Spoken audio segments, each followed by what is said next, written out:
Hello and welcome to Bags of Action. My name is Pete and this is a 5-minute Bags of Action review of We Die Young from 2019. So this movie was directed by Lior Geller, I'm probably saying that wrong, who's previously only done documentaries and also a couple of TV series, Hatched and Target Happiness. He also wrote the screenplay and wrote the story alongside Andrew Friedman, who also comes from a documentary background. So what is We Die Young about? Lucas, a 14-year-old boy inducted into the gang life in Washington, D.C., is determined that his 10-year-old brother won't follow the same path. When an Afghanistan war veteran comes into the neighbourhood, an opportunity arises. So who's in this movie? Well, Daniel, the Afghanistan war veteran, is played by Jean-Claude Van Damme. And we've got Daniel Castañeda from Sicario 2 and Umbrella Academy here as Rincon. Kind of the main villain. Elijah Rodriguez, also from Sicario 2. Nicholas Sean Johnny from Barry and Into the Dark. And Charlie McGuigan and Juana Metros.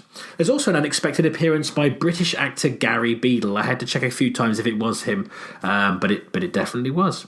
So what is this about? So essentially, it's focused on Hispanic drug gangs. Now, historically, particularly in the 90s, there were lots of movies like this tended to be set in LA or similar areas. There's a film that I absolutely love from the 90s called Blood In, Blood Out, which covers relatively similar territory.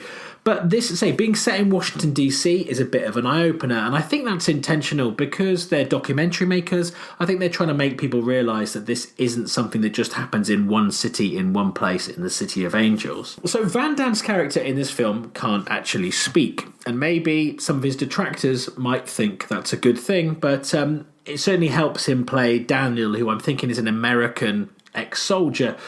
He's a bit of a junkie himself, and that's how he gets to know the kids, because he's one of their customers.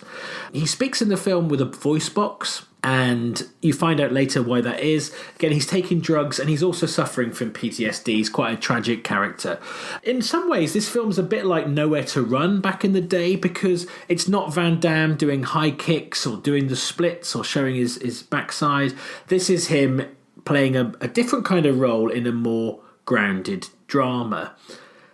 And he isn't in the film that much, but he is in it. So there's a few other films that I've watched in the last couple of years where Van Damme is listed as being in them, and you watch them and they're really someone else's movie and he's literally in maybe one or two scenes. The film here is definitely about the two boys, but he is in a reasonable chunk of it. And so if you like Van Damme, that's great. If you don't like Van Damme, then you're not going to be too concerned about that either. Once things escalate about halfway through the film, then Van Damme's character is who they end up with, and he steps up, and it reminds him of the war he used to be in. And you'd expect that. It's kind of, from the premise, that's kind of what you think. This isn't the most action-packed film. It's more of a crime, drama, action movie.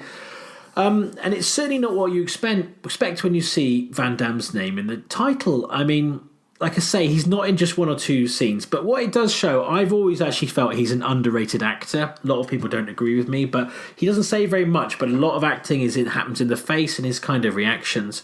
Now, when I saw the premise for this, I thought, yeah, it's a Van Damme film, I'll chuck it on. I expected it to be something bombastic and over the top, and I thought once it got to the point where he was helping the boys, it might just become this big spectacle. I was almost expecting something like Marked for Death, the old Seagal film back in the day. But this film, unsurprisingly, when it's made by documentary makers, is much more measured and much more thoughtful. It covers similar ground in a way to the latest Rambo movie, but for me, it's twice the film that is, and it's far less exploitative. Is it predictable? Yes.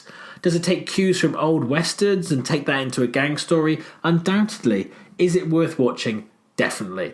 If you like kind of gritty dramas and with an emotional centre, regardless of your opinion of Jean-Claude Van Damme, I would recommend this. I'm going to give We Die Young, with all that considered, a very solid 3 bags of action. And that's only because it isn't quite worthy of a 4. So have you seen We Die Young? Did you agree with my assessment of it? Feel free to comment below or get in touch with us via email, Facebook or on Twitter. We have new episodes coming out weekly alongside our full-length podcast with my co-host, and don't forget to give us a like and subscribe to our channel.